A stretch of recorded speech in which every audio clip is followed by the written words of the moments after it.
Hello and welcome to another Arcade Attack podcast. I'm your host, Keith. But before we jump into a bumper issue of Arcade Attack, let me introduce the guys. So we've got, he loves the Amiga, but you wouldn't want to format his floppy disk. It's Adrian. Oh, thank you very much. I do love the Amiga, definitely, yeah. He's mean. He's not really mean. He's not a machine either, but he does love Sega. It's still... Mean machine dealsy. These ad-libbed puns are really difficult. So I'm now really stressed about it. So it's the games master, James. Yes! Yeah. I get the ultimate title. There we go. I get the golden joystick. It's getting a bit too complicated. There you go. Yes. There you go. So, magazines. Magazines. This has been a while coming. It has been a while coming. Yeah. So before we get on to today's specific subject, Dill, where would Arcade Attack be without magazines? They wouldn't even exist, man. Do you know why Arcade Attack exists? Because my mum threw out my bloody magazines, mate. I think you've told the story a few times on the pod, haven't you? Let's tell it again. No, yes, Dill, what did she do? What In the happened? 90s, I was a big magazine aficionado. It was my monthly thing. I'd always look forward to a new issue of Mean Machine Sega or Sega Power or Amiga format or, nothing Nintendo related, but anything else. And even in later years, like, PC gaming mags and other things that were PlayStation official mag. Someone might like it in the room. But yeah, that kind of thing. So when I was siphoning through these, I worked out that I actually had a few that were in really good nick. They were probably worth about $5 each. So I made a nice big stack of them and I put them on the floor. Mistake number one. Mistake number two is I think we must have gone out and something on Croydon or something, I can't remember. And then in the morning, I came back and I was like, Mum, where's all my magazines that were here on this pile? She was like, oh, wasn't it recycling? I was like, oh no. And again, I didn't realize the recycling guys had been, because I might have had a few jars the night before, and then they were gone. I walked down, the box was empty. They'd been very efficient for the first time ever in Croydon's history, and they were gone. And then that gave me the kind of the spur to try and recreate a lot of what I'd read on a website, which I called at the time Dylan's Arcade. And then that evolved into what we know now as this podcast that you're listening to. So it really was crucial. And I know, so for me and you especially, I know gaming mags in that early days, early 90s, Mean Machine Sega Power, etc., they were massive. And it was a massive part of gaming. I'm pretty sure we used to swap issues of stuff. Yeah, probably. So James, was it the same for you guys at that time? Because before we get into it, people will be able to see from the title of the pod, we're looking at 1993. So around that time, were you big into the gaming mags? I wasn't that early. Okay. Later on, yes. And definitely some of that you've obviously alluded to a couple of the names already. Yeah. But yeah, I kind of was only really interested in probably two and dabbled in a third. So I wasn't as Dill was obviously, was like every week. I wasn't on that kind of train early on. I did get onto it later. And that's because of a certain kind of thing, console, etc. But I wasn't as much. So I'm kind of actually quite interested to hear a bit more of the detail, because for someone who wasn't initially a big mag kind of follower. So yeah, what I'm looking forward to it. Okay, cool. Huge for me. It sparked my love for the Amiga, actually, because when you got an Amiga magazine, you often got a demo disc. Of course. So in a weird way, the demo disc was more of a highlight than the magazine itself. And sometimes you'd get some proper legit good demos. You get proper software, proper music software. You'd get public domain games that were then free. That obviously they've done some kind of deal where you've got those. They'd always argue this is worth £60. This software, and you get it for free. I'm like, yeah, well, not really, but it gave you chances to play games you're really interested in, proper first levels, like Cannon Fodder or Body Blows. I remember playing that demo to. He's done it. He's got it in there. That was quick. Yeah, I had that demo test. It made me love it, and also my uncle, who we used to visit quite often, we'd go up, turn up there, and he would buy all the magazines. I'm talking all the console ones, all the PC ones, all the Amiga ones, and he'd buy them new and just give them to us. So honestly, I had stacks full of PC mags and gaming mags for many, many years. They all sadly got lost and stuff, but I'm talking about the old Games Masters, all the old Amiga ones, all the PC zones, all that. I probably touched hundreds in my life, and I never actually bought that many. but we always end up getting back to our house. Good old Egler Road again. Where there may or may not be toys I hidden in the know. floorboards. It's absolutely incredible. Yeah, magazines are brilliant, and also like you could get demo discs on the PlayStation ones, couldn't you? And the PC ones later on, and that was all part of it. And some of those demo discs are brilliant. Yeah, same. Later on, Sega Saturn magazine, they had a whole series of them, like Volume 1, Volume 2, and that was how I got previews of all these games that I wouldn't have got to try otherwise. And do you know what? I don't think I've told you this story before, but I was so into my magazines at one point that me and my brother Mike, we started to make our own magazine. We'd cut little pictures out from the gaming magazines, but we'd get a big A3 sheet of paper. We'll do little lines here, write stuff here. We'd do our own reviews, and we would stick little pictures on, and it was all pretty naff. But we made like it wasn't a full magazine, maybe about 16 pages. Yeah, I can't remember what we called it now. That's very. But yeah, and we were like, I'm going to give it 5 stars because I like Zoom. Zoom gets 5 out of 5. Hang on a minute, didn't you used to like sell it for like 10p No, at school I or didn't something? sell it. I don't think that's Was that? I'm sure you did. Didn't you? Like for a short period of time, like in the first few years of like secondary school. I can't remember now. You had like because you used to draw stuff as well. I did draw stuff. Yeah. I'm sure you were like you had a little business going like at some point like for 10p. Like photocopied versions. I don't know what it was. I did do silly like cartoon strips and stuff, didn't I? Yeah. Oh, good times. Yeah, good times. But yeah, so I wish I still had all those magazines, and my mum got some of them back, but it's probably about 2-3% of it all. But magazines are brilliant, man. Like I told you, it's when I first saw pictures of Alien vs Predator. I was like, what is this game? This looks incredible, and it made me want a Jaguar really early. From that, just say screenshots, and it wasn't a packing game, was it? It took a few years for AVP to come out, but it almost made me obsessed by it. And I finally got to play it. It was a good game. That was the thing. Again, like, obviously you had all those magazines. Yeah, obviously, it's a shame I haven't to them, but I had loads as well. Like every week I used to get a different one. But also just generally as well, like the football magazines. I used to get Match magazine every week. Yeah, Match. 90 minutes. 90 minutes. Shoot. There was loads. Magazine central in your house, then? Well, it was. Yeah, it I mean, was. But then the ones that I collected from those days, Yeah. I never threw away. Like I never felt like Not they at the were nice to time. collect. Yeah. And actually, and I'd go back through and and go through those old Sega mags, especially just to read about it because I was so interested. Now you'd never know that I was interested in the game. Just to find out what they said about stuff. And I'm like, hang on, I'm playing this game. Hang on, isn't there a review of that somewhere in my big stack of magazines? Oh yeah, there it is. So yeah, so one of the reasons for this pod is kind of also me lamenting like the death of print. Yeah, because that was how we got our information then. Now that's how we've got reviews, previews, news about human beings writing words and publishing it, typing them out, all in one place, all in one handy kind of place. Yeah. Obviously, if news about things that was years away, that was our only way, and we get like little drip like every 6 months. There'd be like a little snippet about the PlayStation and the first images of Shenmue, I still remember. What is this? There's no games out here like Shenmue. Yeah, and these pictures, like it took me around Japan. Yeah. And again, like you'd get there might be like a little photo story of like they visit to Japan, and there'd be pictures of like, the Sega shops and the gaming shops and stuff, and. So I was going to say, at the end of the magazines, there's always like hints and tips, and it helped me because I was stuck on a Monkey Island, I think, on the first ones. I'd be scaling through the magazines, going, "Is there a little tip about how to get past this bit?" And I managed to find it somehow. And also, Fate of Atlantis as well, another point-and-click game. The magazine used to help me. They did like small run-throughs. Like, I wouldn't have completed Flashback without seeing the walkthrough. I think they staggered that. Yeah, because it wasn't the whole game. Yeah, it was just like a bit. It was over a couple of months. I was like, I've got Flashback now. Hang on, there was a walkthrough in some of my old Sega Power magazines. I'm just going to go through them. Just you turfing your magazines out. Well, there it is. Or sometimes you might get a little tips book as well as like a free gift. Books, yeah. So that stuff kind of died out, and obviously now it's easy. You got on the internet. It's too easy though. You get reviews, you get previews for 3 or 4 years before stuff comes out. But I think the times have changed. But that was how we got our the content was organic. It's one way of putting it. Like because it was, wasn't it? Because it was a perspective as well, wasn't it? I mean, I know you obviously had. We'll talk about this because there's a couple of magazines later on that I got into. But I mean, it was definitely human based because it was someone giving their input, wasn't it? Yeah. As opposed to just something that's filled out by a computer kind of template. But that was good because it really drew you into like the stories and stuff.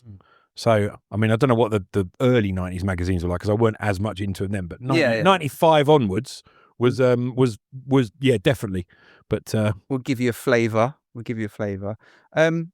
So before we dive in, so we're going to be looking at one specific month. Yes. Because obviously gaming magazines is quite a broad subject. So how long have you got? Yeah. So because sadly I hadn't kept any of mine from when I was a kid, I had a look on eBay. Yeah. Just literally put in like retro vintage games magazines and had a look at the first few that came up. I didn't specifically pick this month out of thin air. Yeah. And I saw a few for this specific month. So this is March 1993. These magazines are now quite collectible. So I've got 4 here. I've got another little story before we dive into it. But I've taken 4 from that month. Yeah. We've got Sega Power, British-based mag that I know Dill's a big fan of. Yeah. For a little bit of across the pond flavour, I've got EGM, EGM. We always mention EGM. Yeah, Electronic Gaming Monthly. So this is from the same month, and it's their 1993 game preview issue. Yeah, nice. With all the hottest games coming up. Superplay. Which again is a UK-based one, but another future publishing magazine. Yeah. Same as Sega Power. And also Games Master. Don't they feature as well? So yeah, Games Master, also future publishing. I think they did most of the big UK-based magazines. Bit of a monopoly there, didn't they? Almost. I recognise that other magazine on your lap though. And I think I know why I recognise We'll it. come to that in a second. Yeah. So this was issue 3 of Games Master. So we're going to be looking at that particular month in gaming. What was being reviewed, what was being talked about in the previews, also a little bit of fun stuff like the letters pages and all that kind of stuff. And really, I'm hoping, because obviously we spend a lot of time talking about old games and and we also, when we're covering games, we might talk about what the opinion was on those games at the time. But it's quite interesting to see it sort of, if you like, firsthand, the reviews that were raw at the time. Yeah, raw print. And just hopefully it will give people a flavour of what the gaming world was like in March 1993. I love it. Yeah. But before we do that, I have an embarrassing story about magazines. We love embarrassing stories. And I know Dylan knows, and I know Dylan remembers it. So I hadn't kept this issue. I had to. I found it on eBay. Right. So later in the 90s, did any of you guys buy Lads Mags? Of course. We all went through a phase. Do bears do their business in the woods? I bought all of the Lads Mags. I literally, yes, 100%. FHM was my go-to. No question. Yeah, I have a specific memory of the FHM with Gillian Anderson on the cover. Oh yeah, Gillian. Great episode. Good episode. Keith, have you forgotten what you're wearing? Oh, my Dana Scully t-shirt. Yeah. Who's got a Dana Scully t-shirt? I'm slightly obsessed with that woman, even 30 years later. You don't need. You're preaching to the choir. You don't need to justify that. So in the late 90s, there was a new up-and-coming Lads Mag. It just started. It was called Front. Do you guys remember Front magazine? It's on the back of Front out of interest. on the back? He's on the back of Front is Will Smith. The enemy of the state. He's not eating spaghetti, It's not AI Will Smith eating spaghetti. It's AI Will not AI Will Smith running away from Gene Hackman in Enemy of the State. There you go. Yeah. Yes. On the front is Jennifer Love Hewitt talking about I Know What You Did Last Summer. Oh, that's a good film. Oh God, we've just gone from the sublime to the amazing. This is, I think, only the 2nd or 3rd issue. It's from February 1999. Yeah. I would like to state in my defense, I was only 16 years old. I mean, I still back this whole thing. Thank you.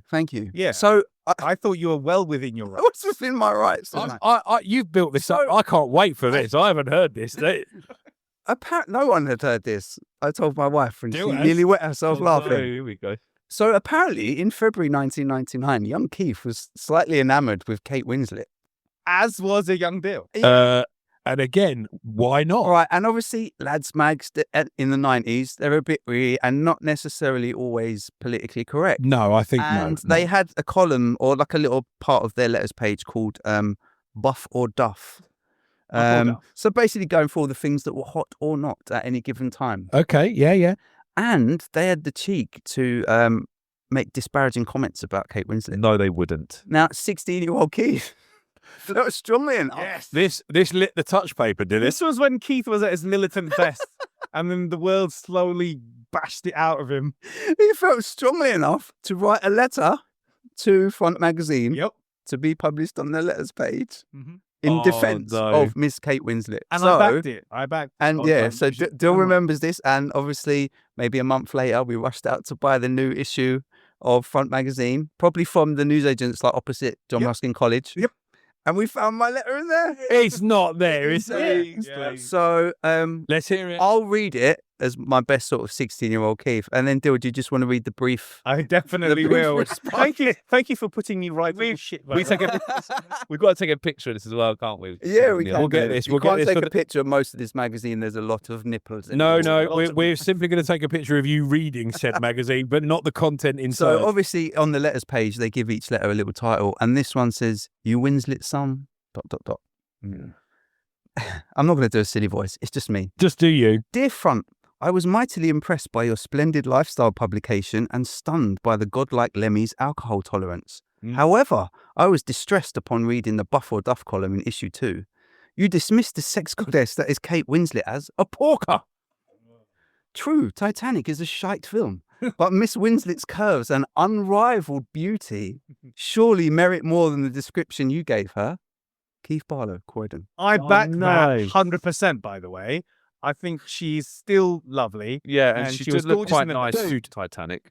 But how 100% yes to Thank Kate you. Winslet. Like in any iteration. No, I know exactly what this says. I'm going to read it out anyway. He's gonna. So there's a turn of phrase in it, Dill, that has been stuck in my mind for the last 26 years, and I think I know you know which one it is. So Yep. go on. So here's their Let's see. response. So I'm going to be. Wasn't it a guy called Piers Hernu was the editor? Of Well remembered. Blimey. Do you know what? I just I think remember he's that. in the picture above it Random as well. That's him. Anyway, so yes. So here we go. So I'm no Piers Hernu. We've passed your comments on to our complaints department. See pic above. Oh, there's a complaints department looking very suave. And we can we suggest, Keith, that you may like to slap the fat and ride the ripples if you ever get to meet your idol. Oh my word! Slap the fat and, And ride ride the the ripples. ripples. And I have never forgotten that phrase. But this is like this is their whole like attitude. Of like, course, it's not of as course. like you would never. that kind of attitude in print. You are That's never a Barbie attitude. you are isn't it, never going really? to ever see that again. Yeah, Kate Winslet is a true beauty, and there is no sure is. slapping of the fat and riding of the ripples. That is horrendous. Yeah. I know, Like, I know. But a real time capsule, you- though, of the 90s, this magazine. When you Yeah. saw the response, what went through your mind when you first read it? You obviously happy to see your letter. I'm pretty sure we had a good laugh. Yeah, we laughed a little bit, but I was also outraged because I bloody love that woman. Yeah. Well, have you ever written to another magazine before or after? This is sadly literally my only claim to fame. So I was quite happy to pay £8 for this copy of it that I found on eBay, even Have you though bought the- it only cost £2 originally. Have you bought the previous copy to see to remind yourself what they said? Or No, I just know that they called her a porker, and I was That is 16-year-old me unacceptable. was not having it. No, sorry. This is it, man. They talk about like the things that girls have to grow up with, and this Mm. is shit, isn't it? So It- well, it well is. done. This It is is. when men are being shit. is. Let's So- just say what it is. Like In a lot of ways, things are better things are because you better wouldn't now. see that No, now. no. But and so good. Yeah. yeah, so I know their response Well, wasn't those great. fuckers might but call me woke for that. They'll be, oh, you Oh, woke, not probably. calling it, Probably. fuck you. The only reason. Sorry, I'm swearing a lot. Yeah, you are. He who tells us not to swear. Yeah. No. But the only reason you'd see something anywhere even approaching that today would be basically to rage bait, which would be Yeah. just to get traction Yeah. on socials or online. But that is Which what, does work. That is what those magazines were like in the 90s. But that was Yeah. the whole movement, though, wasn't it? The It whole was. movement was brash, kind of. I don't even want to say masculine because that's not masculinity, is it? That's just misogyny, No. misogyny personified. But do you know what I mean? I Like, don't think FHM or like Loaded or anyone were that. No, I feel like think they Front are went. taking it. They a bit tried too- to take it a bit, but they were trying to differentiate themselves. but then you had the likes of Nuts and Zoo, didn't you? Oh God, yeah. Which was like that grew arms and Yeah. legs, and that was even worse. They were like weekly almost. weren't They were proper, weekly. like, I mean, yeah. this is the funny thing. They had some funny stuff in there and some cool features and gaming and whatever. Mm. But yeah, they had a lot of that though. Mm. And it's Didn't like, get- I was really? only 16, and I was reading that. Did you have to like type a letter and send it with... It was handwritten on a piece of lined paper. Oh. Handwritten. Finger spaces, finger I spaces. got the typewriter out. She wrote Pete. Well, look, if Kate Winslet's listening, you've got a secret, you've got the 90s Not running so armour here. secret admirer, Kate. You got at least 2, 3, possibly 4 not Yeah. so secret admirers. Yeah. Please have us round for But tea. no one else has defended Kate like you before, Not Keith. like So me. I'm sorry, Shell, but I think Kate might be swooning after you soon. Yeah. Oh, Kate's a treasure. Still a babe. Yeah, no. Oh, There you go. legendary. Yeah. No, we're with you, dude. We're You with can't you. top that now. You can't... No, not really. There's some stuff in here about old games. We don't want to hear about games. Don't about Kate But I Winslet. thought it's a funny story. I knew Dill would remember it as well. I didn't know and now, it, and it's great. now everyone knows. Now everyone knows. It's out there. All right, so I thought we'd start off with Dill's old family of man, that Sega issue. Power. Sega Power. That is one of the ones I think I missed the most, that one. So on the front of this one, because sometimes we did get free gifts, like Aid said, there's a little message here that says, "What? No brilliant Kathy Dennis tips tape? Check with your newsagent now." So sadly on eBay, it didn't come with the Kathy Dennis VHS. You better check with the newsagent then. I'll try and find out where it came from. It's in this house somewhere. Yeah, Dill, would you like to just tell us about the Kathy Dennis The tips Kathy tape? Dennis hints and tips tape is basically... Actually, Dill, would you like to tell us about Kathy Dennis? Kathy Dennis... For those who She was don't know, yeah. Kathy She was a Dennis superstar. is a British singer-songwriter, most famous in like the early 90s, and she's got kind of red hair, and she was famous later. I think she wrote like a lot of stuff for famous bands. So she was more of I a think she was writer more or successful producer. doing that, wasn't she? Yeah, but she Yeah. was a pop star for a couple of years. I was besotted with her. Not gonna lie, she was. I always she thought was of one her the as like a best. British Belinda Carlisle. Yeah, Because she had British red Belinda. hair, didn't she? Again, red hair? yeah, I really have a thing for girls with red hair because Belinda Carlisle again. Excuse like, me, it's Mr. Gillian Anderson sitting over there you Yeah. go. There we go. Anyway, so So Sega Power, March 1993. so they were lucky enough to have Kathy Dennis come to their office to. There is photographic proof of them, There and is photographic friend of the proof. podcast, Dean Mortlock, Yeah. in here Yeah. with Kathy Dennis. Yep. Is this a bit? I asked him about Yeah. that, I think, on my chat with him. Oh, And I did don't think he was overly complimentary about that whole Oh, the whole experience. situation. Oh, that's a shame. But I can't remember why. Oh, but, okay. Yeah. Moving on. Well, the first interesting talking point I came upon was Andy Smith's editorial. Oh, yeah. Andy In Smith, Sega again, Power. friend. Friend of the podcast, gaming legend. So this one, Sega had changed their reviews policy in the UK in that instead of sending out Mega Drive games for magazines to review, you had to go up to they had to send someone to Sega's London HQ and review it there. Oh. They could play it under the supervision of Sega. Why did so they could do have that? a do you look. think? Well, so you don't write a unflattering review of the new game. So literally, it was just a, And so basically, so Andy's editorial is saying, we're not going to go along with it. You'll be able to trust Sega Power. We're not going to review games until they come out and we can buy a copy. Yeah. So this Fair was play them to them. kind of kicking back. keeping their integrity and saying, well, no, we won't go along with that. Again, so I probably read that back in the day. Didn't think too much of it. But it's interesting, how though. important is that? Yeah, in 1993, that Sega were like, Gamble, you wasn't it? review our games, but you come to us. We let you play the bits we want you to play. We show you what we want you to see, Yeah. and then you can review it.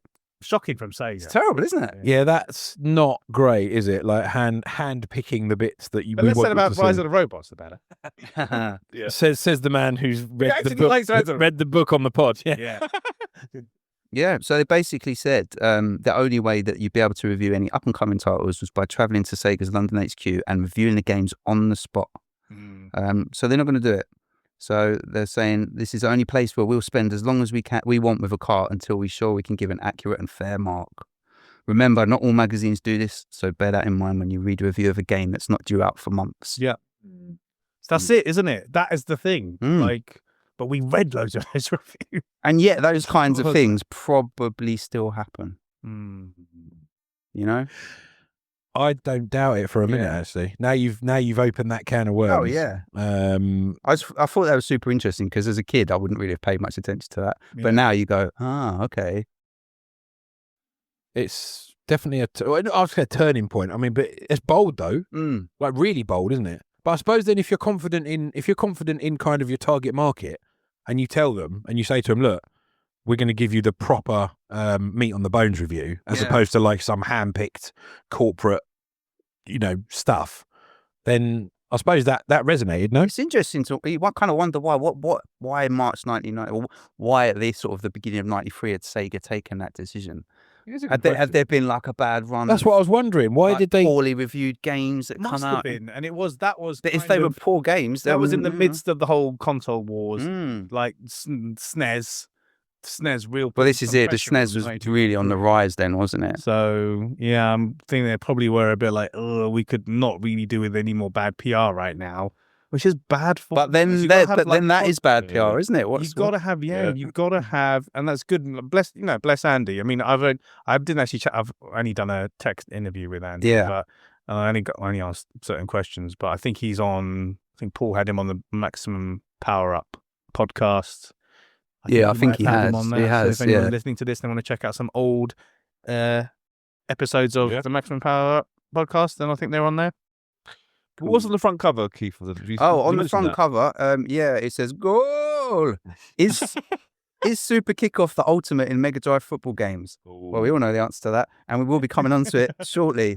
And there's a picture. I didn't agree with that review. There's a picture of a random Sunderland player. Me and Dale are pretty sure this is a Sunderland away kit. Yeah. Not sure about this. Maybe Barnsley, something like that. It looks like the old sensible soccer trick of blurring out the kits a little bit. Yeah. Trying to get around copyrights. They wouldn't have wanted to spend a lot of money on that photo, so they would have to pay. They would have to pay they're not going to have Premier League teams in it. No.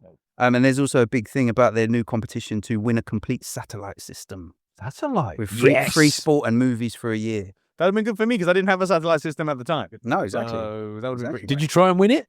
I don't think I did. Oh. In the news, the Office of Fair Trading is to launch an investigation into the current cartridge pricing policy of both Sega and Nintendo after receiving complaints about high prices of their games. Why should the games playing public be paying up to £50 for a cart? I love that. They always called it a cart. Yeah. And this is interesting, right? We'll get onto this, but in EGM, this is really weird. So cartridge. Yeah. In EGM, I've never really read this before, but I found it a few times. They referred to game software as soft. Soft. Just soft. Yes. Do you think they've looked at cart and gone, hey guys, I know what we'll do. Let's make Microsoft. Yeah, the new soft. That's all hardware. The new soft. Hard. I don't know. Up and coming hard. Hey man, American is. Sorry. No. Step back. First swearing and now this. I know we've really taken. I'm going to put a little disclaimer on this one. Sorry. Yeah, PG. It's a PG. It's a PG. It's not a hard R. It's a PG. It's a 12. It's a watered 12. But it's funny because now they're moaning about cartridge prices, which is something that all games companies had to put up with. Yeah. And now we pay £70-90 for a digital version of a game that doesn't even come with anything. And we don't even own it. They don't even own it. That's right. But there was a lot of complaints. This was it. So that was the line. Why should the games playing public be paying up to £50 for a car when it's alleged that they only cost as little as £10 to make? Yeah, because it's the hours of. I know. See now, but see back then, that was something easy to get irate about. But actually, in retrospect, no, because I don't think there was a lack of understanding of what goes into it. Yeah. But you look at what we get irate about these days, and it's the same. Like we get irate about everything. Just listen to our last week pod. I mean, the only in that defense, the only thing you could say, and we've spoken about this before, is that when you released a game, it had to be the 100% finished version. Yeah. There are no patches. There are no updates. There are no. Yeah, you can't patch a soft. You can't patch a hard. Anyway, no, that doesn't work either. But it had to be a finished product, right? And okay, some of them weren't clearly, but you had to. Those big name games and big releases from those two companies, they had to be a finished product. Yeah. So could you argue then that there was more upfront kind of input and effort put into that to make it that finished product? Whereas now, again, I can name loads of games off the bat that had a terrible launch because it was full of bugs, or half the game was missing, or it wasn't even a game to start with, and then they go, patch. I mean, Cyberpunk, I'm looking at you, yeah, but there's other games as well. But no, maybe. I mean, I'm just thinking, is that as much of a gripe as maybe now, where Dill said you pay, 90, 100 quid. It's ridiculous. It's so joke. And, I mean, but again, people push back against this kind of stuff. If you see digital pre-releases or you're going to buy a digital copy of a game, unless you've got a digital-only console, buy the physical thing. Yeah. Buy Yeah. physical. You can still get the Yeah, discs and don't- stuff. oh, Yeah. yeah. But no, it's my interesting. son got a PS5 and he was about to buy a game. He said, "No, Buy the buy, physical. buy." But that means I've got to wait a day, Dad, for Amazon. One day's not going to kill you. Do you know back in the tell him. 90s how long I had to wait? You tell him. You can wait one day for your game. There's a potential issue with that because games companies could actually lock them still on because all it does now is copy what's on the disc to hard drive. So it's not even playing it directly from the disc now, which is really cheeky because they can just send like a flag or anything on your account to stop you from playing that game. So the only, as far as I'm aware, the only difference with the disc and the digital copy is that the digital copy is is the body of the game, so the data plus the key to play it. Whereas the disc itself is the key. Yes, and it's then got to be in the drive. Yeah, exactly. So the key essentially in the drive means that it will play. But the body of the game still exists on the console. Yeah. So all the disc is just a tick box to say you own it, because otherwise you could do what we used to do back in the day with the PC games, where you lend it out to people, and we used to say, oh, does it have to have the disc in the drive to play it? And if it was a no, you'd be like, wicked, install. So it's a bit.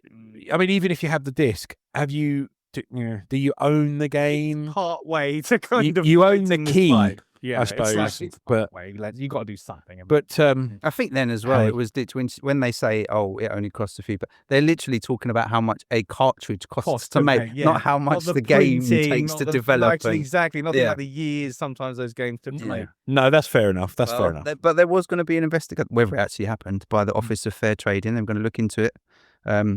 Sega's PR company They said they have no qualms as regards their pricing policy and that the company was sure of customer satisfaction. And that was pretty much the end of that, because as we know, games carried on costing about 50 quid for years. I was going to say, I'd argue there was no. Yeah, I'm not sure that investigation ever because really they happened. still cost loads of money. Yeah. In more Sega news, Sega have just fought their first battle in the courts to prevent a video rental chain from illegally renting out Sega carts. So they had taken a small company called Pelican, who are based in Nottingham, to court because they were renting out video games without a license. So you had to get a license from Sega in order to do it legally, so you could take a cut. Oh, Pelican. Well, I mean, but this is something that I think happened a lot. I remember there was a newsagent close to me. The first time I played Streets of Rage, I rented it from a newsagent. I think he took like a £20 deposit by check from my dad. I'm pretty sure he didn't have an official Sega license, but they did win their court case, so you couldn't get away with doing that anymore. There's also a bit of dismay that Sonic 2 didn't win a Game Award at the end of the awards in 1992. That is bad, isn't it? The best 16-bit title went to the SNES version of Street Fighter 2. Oh, it's a good version. Okay, fine. The best 8-bit title was Micro Machines. On the Master System? System. Not the NES version either. That's interesting. Yeah. Parodius was the winner of the handheld award. Now, I'm not sure if that was Game Boy or Game Gear. Don't know about it being on the Game Gear. No.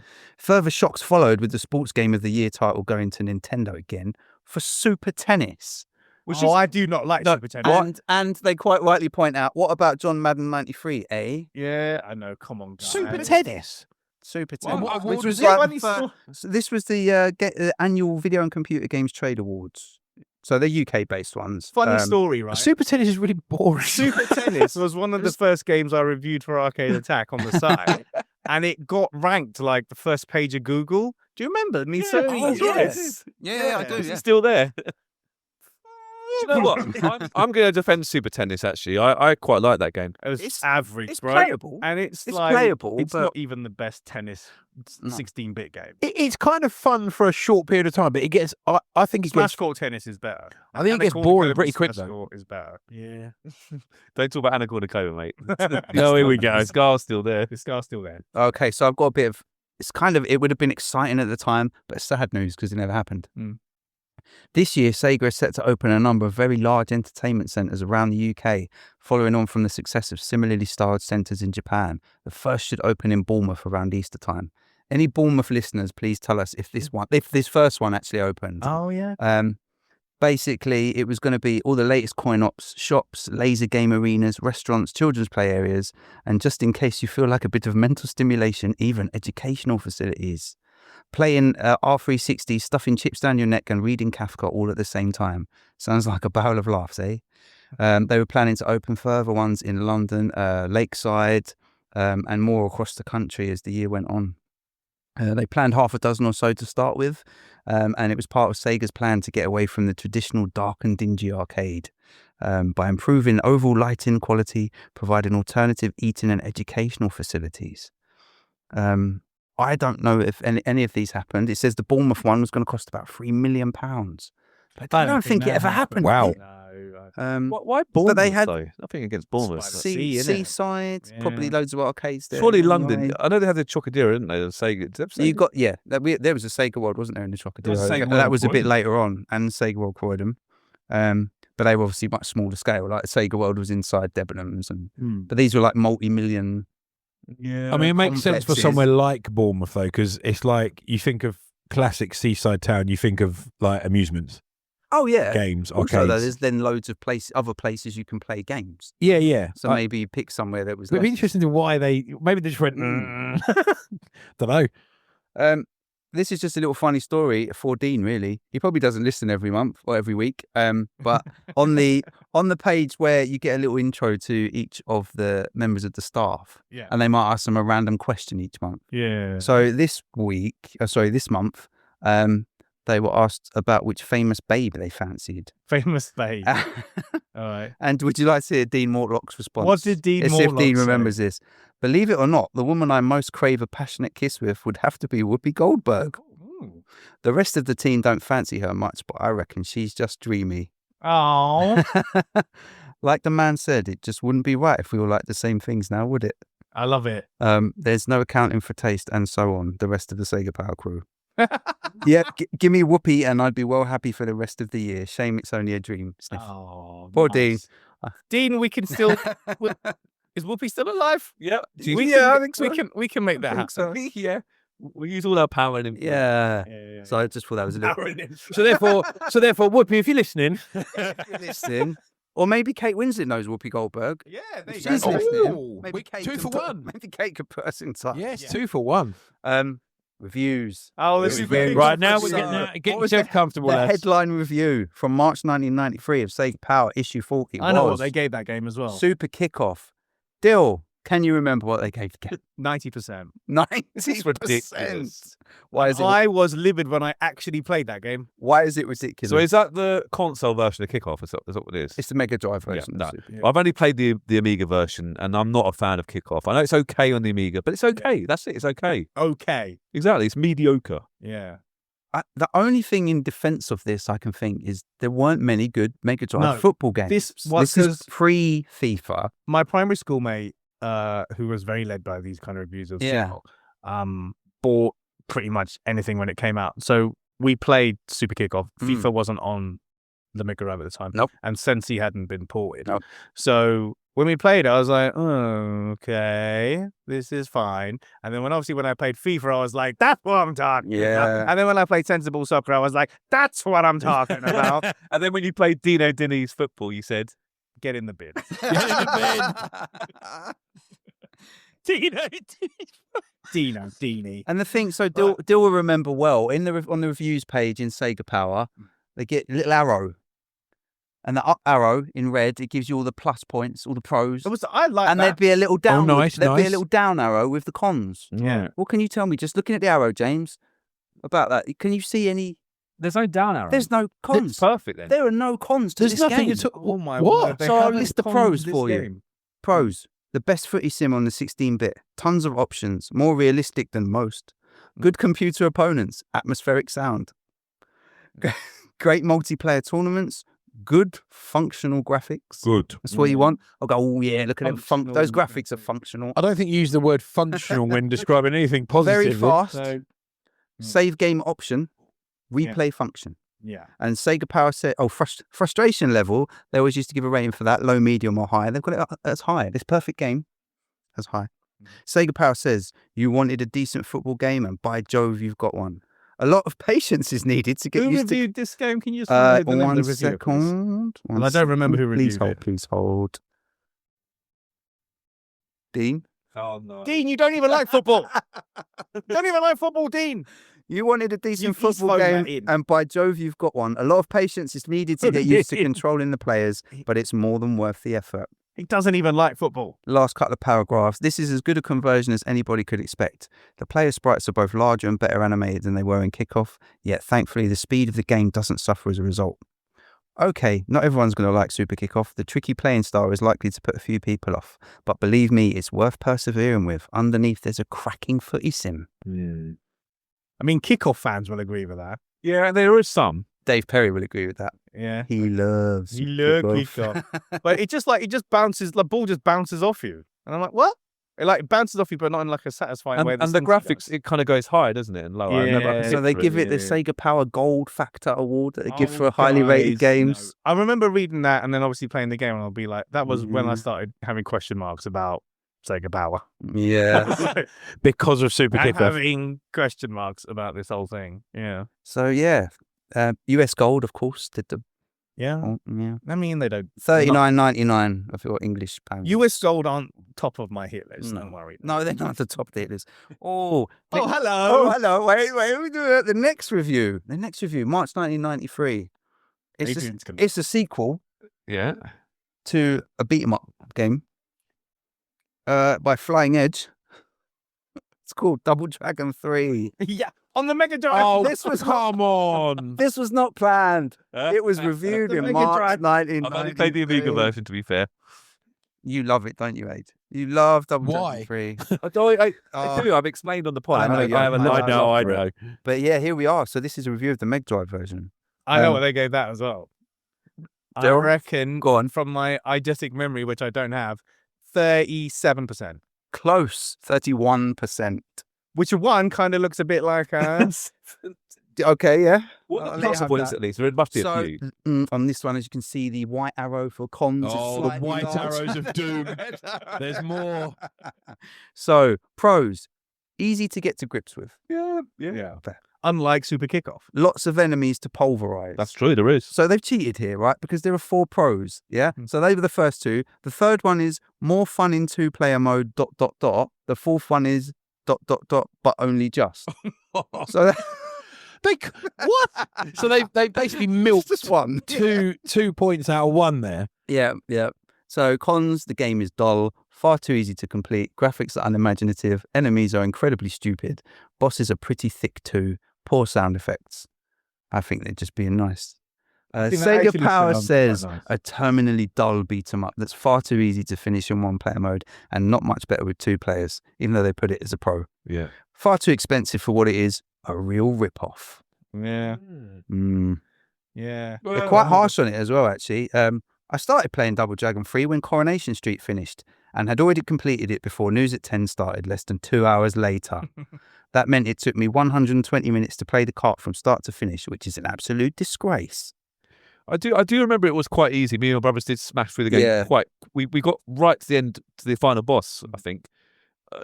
But I like that. It's like, look, we're pretty good at this game. £40 carts should last a lot longer than just 2 hours. And even though you can extend the game's life by restricting yourself to a limited number of continues, there's still not enough excitement here to keep you playing for ages. The 2-player mode offers a tad more fun and lasts a little longer because you keep getting in each other's way, but it's still far too easy. Double Dragon? I don't know. More like Double Donkey if you ask me. Oh, Double donkey. So hold on, so 40 quid and you done and dusted in 2 hours. That's a big ask, isn't it? I'll Yeah. defend. Even for like hardcore Double Dragon fans. Oh, come on, Maybe really? I might Yeah, I'll be getting a defend it. picture as to why Sega didn't want them to do reviews. So Yeah. the next review is for Ariel the Little Mermaid on the Mega Drive. Oh, God. Yeah. I think I remember that as well. This Shall was, I have a guess do at you want to that? have a guess at the score? I reckon. It's lower than Double Dragon 3. Yeah. I reckon they do 24. 27. 18. 18 for the. Oh, no. 18. Is it a Disney platformer then? Oh, it is. It's no, so it's kind of Echo-esque Oh, because you're wow. underwater as Ariel. Yeah. And this only has 2 pros. The nice graphics and scrolling, and the kids will like it briefly. Oh God. Cons, it's almost impossible to die. The ideas are the same as Echo.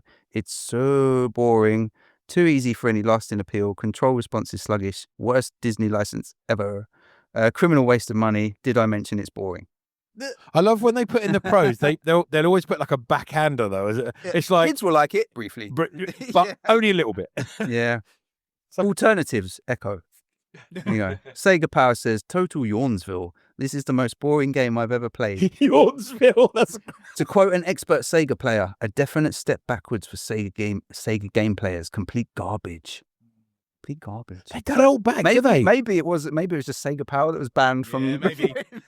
So, yeah, but I mean, I'm not really surprised by that. I wouldn't have expected Little Mermaid to have gotten great reviews. Micro Machines. Oh, there we go. The Mega that's Drive what Micro now we're Machines. talking. That was definitely 90-something. Is this the first one? Okay. Yeah, so this Micro Machines, too old to play with model cars. Don't you believe it? $34.99, bargain. Good price. Good actually, price. that's a good price. Yeah, Codemasters, obviously. Do you want to have a guess at the score then, Dill? I reckon I gave it 90 again. 82. 82? It's not mostly very good. They've only put one con on the list. Simple idea, but works well. Neat original 2-player action, colourful and detailed graphics, moves nice and smoothly. They've done this again. Dead easy to pick up. ... But tough to put down. Good solo or in 2-player mode. Lots of courses to master. Easy controls. The only con, feeble music. I mean, the theme tune is pretty good. Who made that I suppose game it's Codemasters. There isn't music when you play, is there? It's just Yeah, it's just the engine sound, isn't it? So it's just like the menu. The theme is music. good. Yeah. Yeah. Again, great game. We all love Micro Machines. Oh, Micro! I was playing the other day. Well, Yeah, it's so much fun. I was doing the little F1 or like whatever it is, F1000 the pool table or the bath. the bath. Yeah. And then I went on to the next one afterwards. I think I did like a quick stream or whatever on TikTok. And then the next one was the massive dumper trucks. And my coordination just went out the window. I kept falling off the damn side of the episode. But I love the game anyway. Adrian's had a sound bite. I've got a great story. I don't know if I've told you. I think Dylan might remember this. Jump in. On the 31st of March, there you go, in 2015, I was Arcade Attack. We're getting trying text interviews. Remember that? Yeah. And I thought it would be quite interesting to get an interview with the person that made Micro Machines. And so I've actually emailed David Darling. Yeah, David Darling, yeah. Oh, And- he answered like 3 questions. Yeah, you ruined it. Yeah. Oh, sorry. So I'm actually. We never published this. We never published this. We never published it. But I emailed him, and he first said, "Hi, Adam." That only got me a little bit annoyed. Sorry, David. Yeah. Thank you for contacting me. I have a limited time, so I can only answer a few questions. Can we start with 2 and maybe do a couple after, David? I was like, okay, thanks, David. I appreciate your time. Yeah, I will fire across 2 now and see how we can go if it suits you. So I asked 2 questions. How did you first start Codemasters, and was it your first taste of working in the gaming industry? And secondly, Micro Machines was such a popular game series, which still plays really well even to this day. What was it like working on such an iconic gaming title, and did you know you were onto a winner from day one? So you effectively asked 4 questions in 2 why questions. I was trying to eke out as much as possible, but he did reply. That's great. Yeah. So he said, I started Codemasters in 1986 with my brother Richard and my dad Jim. We had been developing games for Mastertronic and wanted to start our own publishing company. The first game we launched was BMX Simulator. We used around £100,000 to start it, which was money we'd earned selling games in the previous couple of years. Well, okay. Pretty crazy, eh? And then he did answer my second question linked to Micro Machines. He said, it was great fun to be involved in making Micro Machines. It's still my favourite game in terms of sheer multiplayer playability. The first version we did was for the NES. The prototype was called California Beach Buggies. Once we did our publishing deal with Louis Kaloob Toys to sell Game Genie, we got the Micro Machines license from them. And California Beach Buggies became Micro Machines, and we reworked the graphics to be micro environments. And I said, thanks, David. Really good answers. I agree that Micro Machines is brilliant.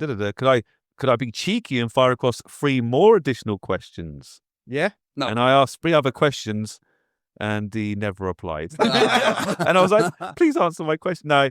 And then radio silence. I actually sent this follow-up email on the 2nd of January 2019 saying, 4 years. sorry, David, long time no speak. Oh my I God. actually emailed you around 3 years ago. Remember me? I was hoping we could potentially continue where we left off and conclude our interview. He's like, who the hell are you? This site has grown a lot since we last emailed. It'll be a true honour to meet you. But again, radio silence. So now what you're going to do is now 6 years 6 later, years on. David. have another go. So you didn't know about it, did you? No, Because I just thought that's quite that's funny. exclusive. Could you imagine posting on the website? We got Two answers. So David Darling, thank you for your very Thank short you, and David. small for your brief interview. Your very brief Adam interview. will be in touch again soon. Adam, stop bugging me. Adam, go away. Oh, that's funny. So before we move on then, Sega Power says, a really simple idea that's been turned into a terrific little racing game. There's not much depth to the gameplay. Fair. But who needs it with a great racing title like this? 82%. So they gave Micro Machines, it won what award? It was one of the awards, wasn't it? So that 8-bit version that was, it said was Yeah. best. So this was some, I can't remember what it was called now, UK-based like end of year gaming Industry awards, and awards, they get yeah. their best 8-bit title. And they okay. Interesting, but the football game got rated higher. So super. It wasn't then the It wasn't rating. their awards. That Oh, was I like, see. that was Oh, I like see. a national Okay, thing. I was yeah. going to say, hang on a minute. So this is really cool, right? So people, probably like yours, Dill, people really keep their collections of magazines nice. They keep everything, apart from the Kathy Dennis tips tape. But inside here is one of these scratch cards. You know the old scratch Oh cards? my Yeah. God. The one that tried to con you. So this one, it's the slime pit. And you have to do lots of scratching, and you can win 3 big chances to win. A Mega Drive and Slime World, a mini motorbike, a fantastic 4-wheeled Suzuki LT80 quad bike.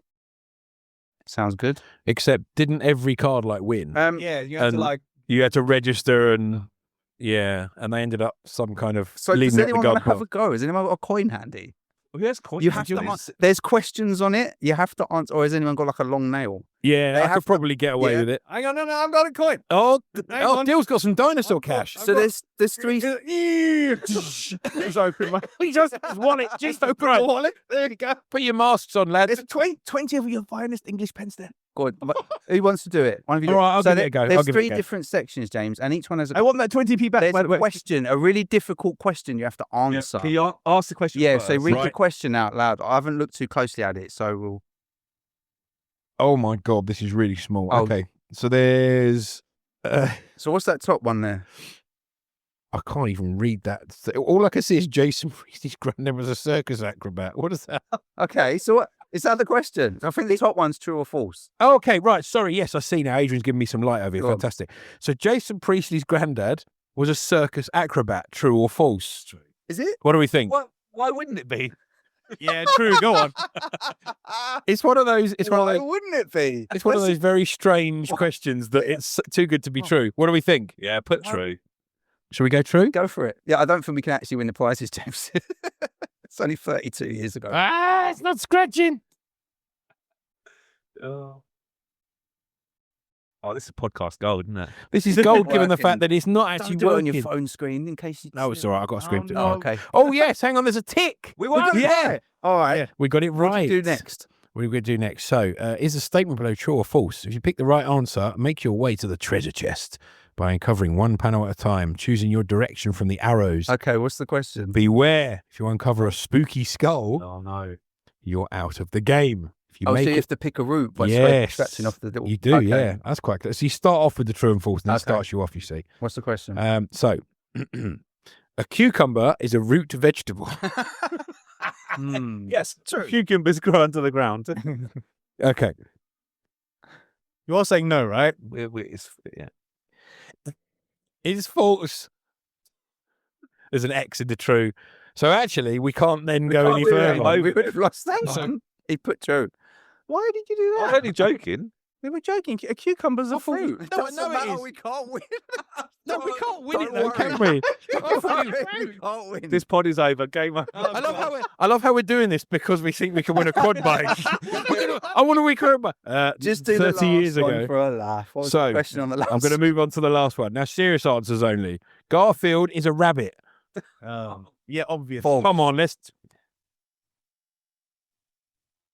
Some of these aren't scratching off. We know it's false. Yeah, it's false. There's a tick. Of course there is. Right, so what's the grand prize you win? So it says here, it's true or false. Scratch off the panel you think's correct.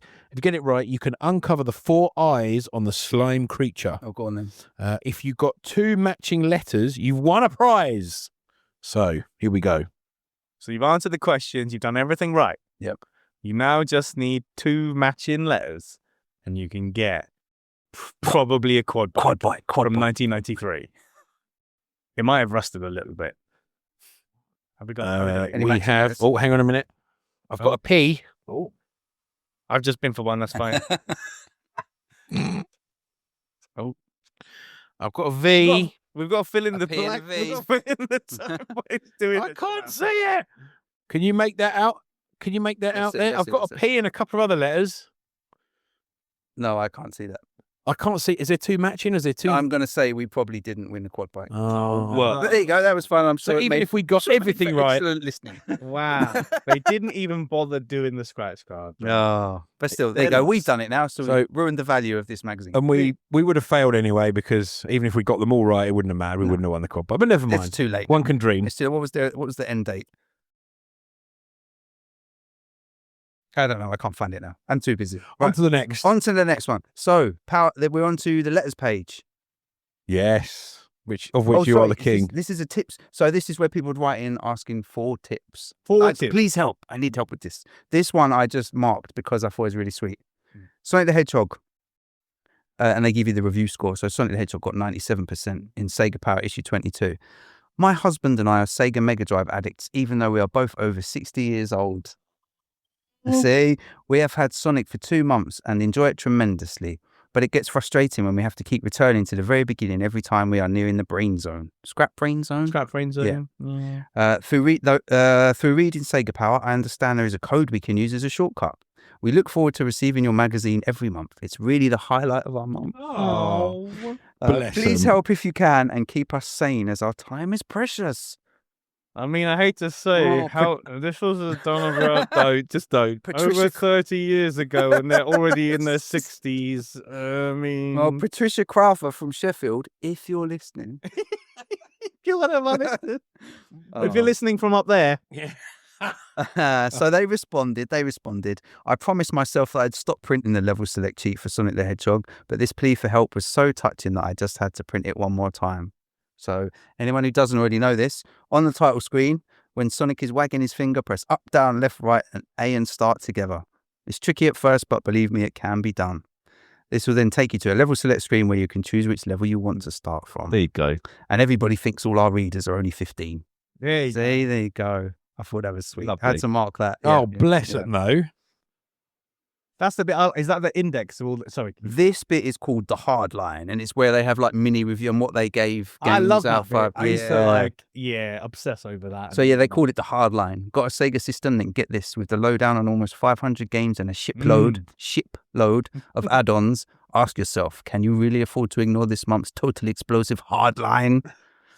Anyway. It's totally explosive. Love it. On the same page, we've got the official Mega Drive Top 20 for March 1990. Well, I imagine it'd be for like February 1993. Quick guess for what number 1 is. I won't make you guess to 20. I don't know. That's Sonic. Beginning of March 9. Sonic 2, of course, Sonic 2? of course. Number 1, Sonic 2. Number 2 is another platform game. I know you like it very much. Disney. Oh, Aladdin? No. Lion King. No. Jungle Book. No. What other Disney platformers do I What like? Disney platform do you really like on the Mega Drive? Castle of Illusion. Closer. The World of Illusion. There you go. Number two in the top 20. Number 3, World of Illusion is an WrestleMania. amazing game, by the way. Yes. Wrestling games always never far from. Number 3, WrestleMania. Number 4, Terminator 2. So that's the Midway arcade game. Yep. Shooting game. Lovely. Number 5, Desert Strike. Then I whizzed through Tasmania, Wrestle War. In 1993 was still. I had that, and it was okay, wasn't it?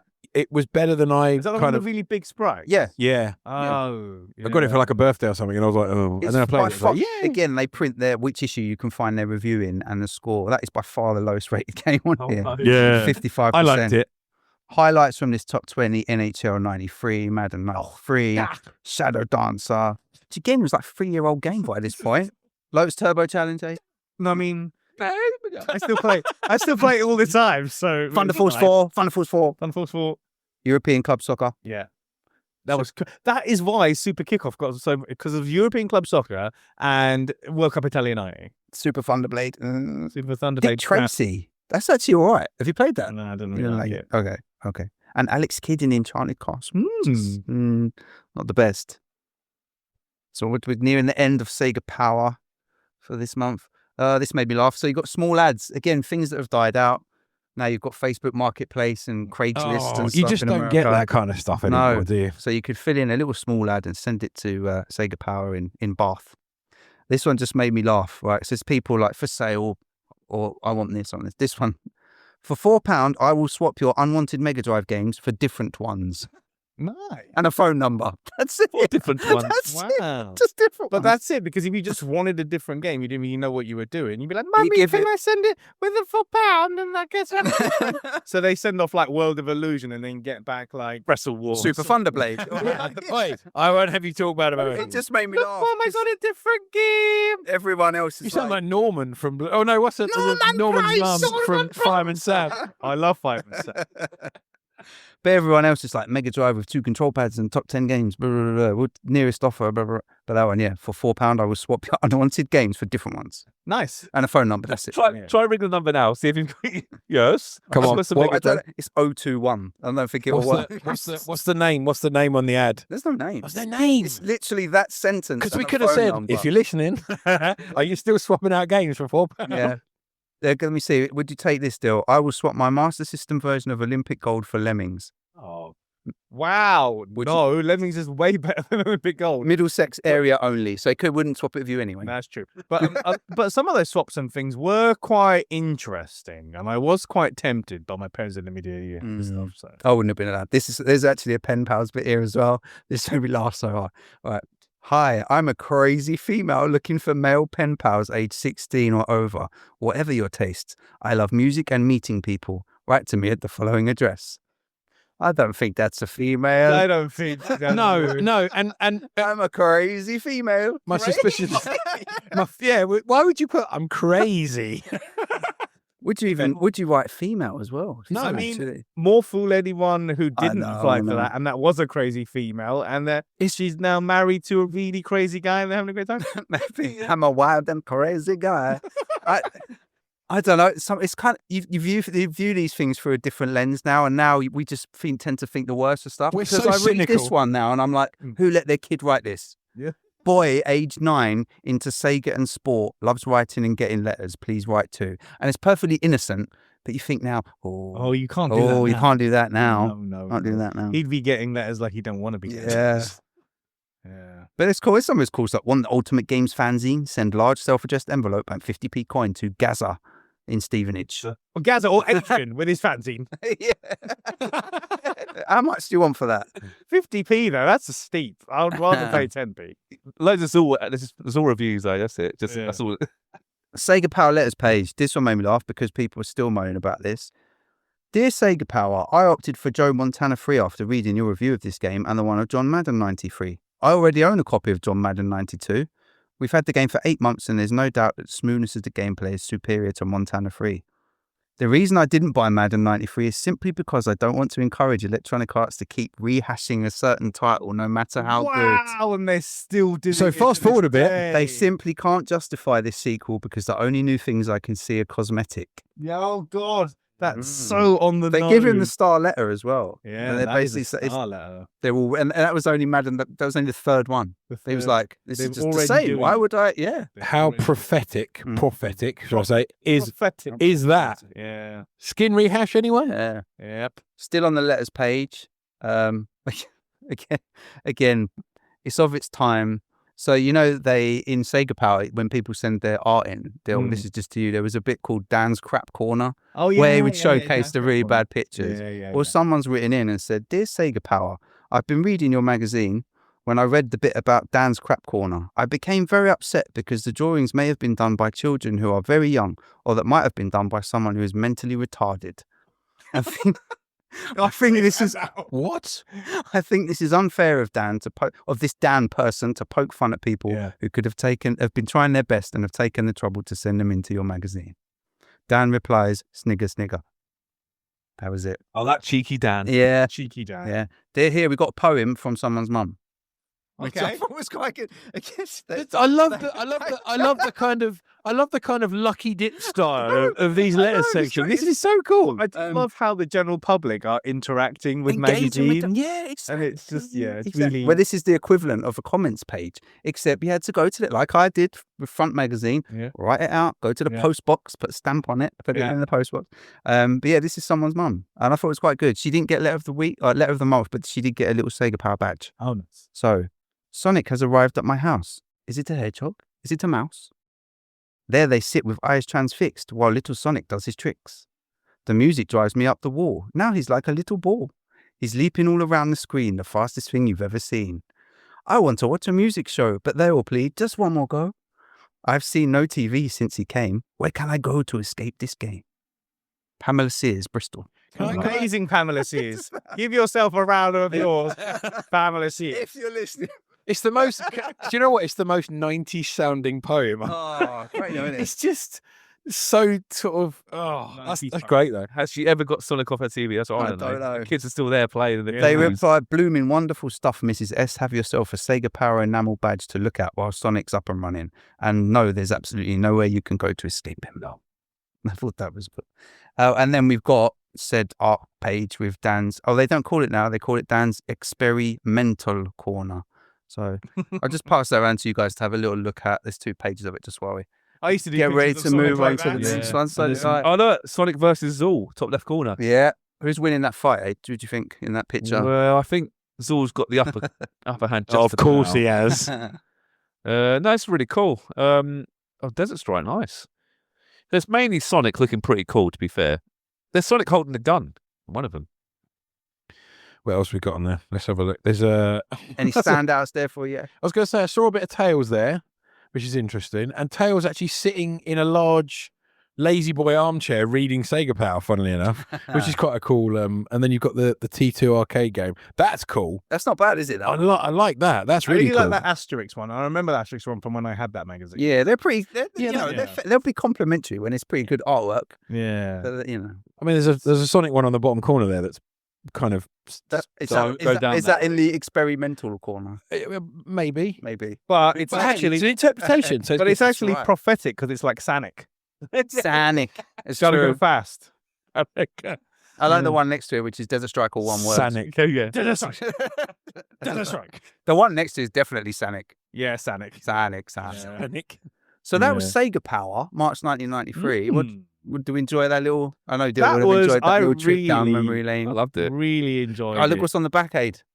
Oh, it's not back of the box, it's back of the mag. Back of the mag. Another This is not Earth. And it's like, was this? Oh yeah, it would have been. Yes, it would have been ported. That could to be the only Mega Drive thing by maybe then. back of the mag. Yeah. back of the mag. Back of the mag. So Back we've of the reached mag. it. So that's Sega Power, March 93. I think we'll end it there for this week. There's plenty more to talk about and delve into. Well, next week we've got Next week we've got a look at Electronic Gaming Monthly From Across the from Pond. across the pond, Super Play for a little Nintendo flavor, and we'll finish up with Games Master, which of course is a multi-format. And They say it on the front: Sega, Nintendo, Amiga, more. More. I definitely had a more. And the only way to find out what's in the back of these mags is if you own these mags, or you remember the mags like Dylan, or you tune in next week. Next week. Hey, Perfect, what a segue. So from me and the boys, we'll see you next time.